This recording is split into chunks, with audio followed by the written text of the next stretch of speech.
आप सबको नमस्कार। जैसा कि आप देख रहे हैं, पिछले कुछ दिनों से दिल्ली में तीसरी लहर अगर आती है तो उससे दिल्ली को बचाने की तैयारी की जा रही है। पिछले कुछ दिनों में मैं कई अस्पतालों में भी गया। ऑक्सीजन के नए प्लांट्स लगाए जा रहे हैं, ऑक्सीजन कॉन्सेंट्रेटर्स, ऑक्सीजन के सिलेंडर्स और ऑक्सीजन के स्टोरेज टैंक्स, कई सारी तैयारियां तीसरी लहर को लेके की जा रही है। लेकिन अगर तीसरी लहर आती है तो जैसा हमने दूसरी लहर में भी देखा, पहली लहर में भी देखा कि मेडिकल और पैरामेडिकल स्टाफ की बड़ी कमी हो जाती है।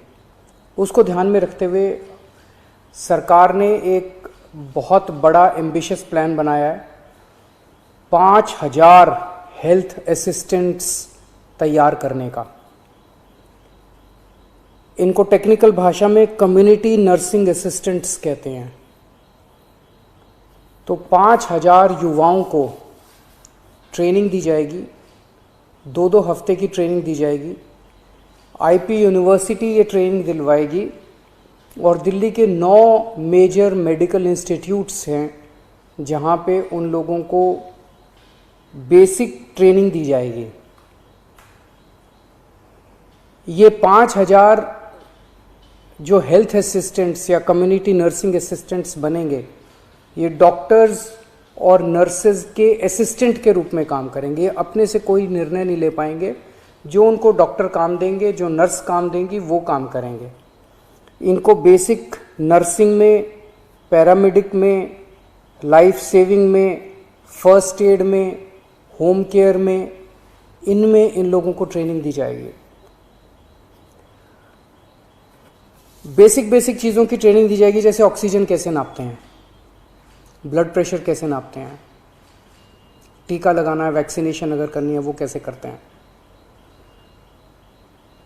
पेशेंट केयर में डायपर चेंज करना, catheter, bed pan, sample collection करना है, कॉन्सेंट्रेटर कैसे काम करता है, सिलेंडर कैसे करते हैं, मास्क कैसे लगाना है। तो जैसे मान लीजिए हमने बहुत बड़ा कोविड सेंटर बनाया, तो वहाँ पे अगर डॉक्टर्स के साथ कई सारे इस तरह के असिस्टेंट लगा दिए जाएंगे तो डॉक्टर्स बहुत एफिशिएंटली काम कर पाएंगे और पेशेंट केयर काफ़ी अच्छे से हो पाएगा। तो ये 5000 लोगों को हम ट्रेन करके छोड़ देंगे और जब भी इनकी ज़रूरत पड़ेगी तब इनको बुलाया जाएगा और जितने दिन इनसे काम करवाया जाएगा उतने दिन की इनको तनख्वाह दी जाएगी। तो 17 जून से एप्लीकेशंस ऑनलाइन अप्लाई किया जा सकता है इसके लिए। 28 जून से इन लोगों की ट्रेनिंग चालू होगी। 500 के बैच में ट्रेनिंग होगी। एक बैच 500 लोगों का होगा, 2 हफ्ते की ट्रेनिंग होगी और 2 हफ्ते के बाद फिर दूसरा बैच चालू हो जाएगा और टोटल 5000 लोगों को ट्रेनिंग दी जाएगी। इसके लिए 12वीं क्लास पास जो लोग हैं वो एलिजिबल हैं। 12वीं क्लास से ज़्यादा जिन्होंने भी किया हुआ है, 18 साल की उम्र होनी चाहिए और first come first served basis पे लोगों को लिया जाएगा। मैं समझता हूँ इससे हमारी जो तैयारी है थर्ड वेव की, इसको काफ़ी मजबूती मिलेगी और मैन पावर तैयार होगी अगर थर्ड वेव आती है। तो मैं फिर से उम्मीद करता हूँ भगवान से कि थर्ड वेव ना आए, लेकिन इंग्लैंड से, यूके से जो खबर आ रही है कि वहाँ पे थर्ड वेव आ गई है, तो हमें भी दुनिया भर में जो डेवलपमेंट्स हो रहे हैं उनको ध्यान में रखते हुए अपनी तैयारी में किसी तरह की कमी नहीं करनी है। नमस्कार।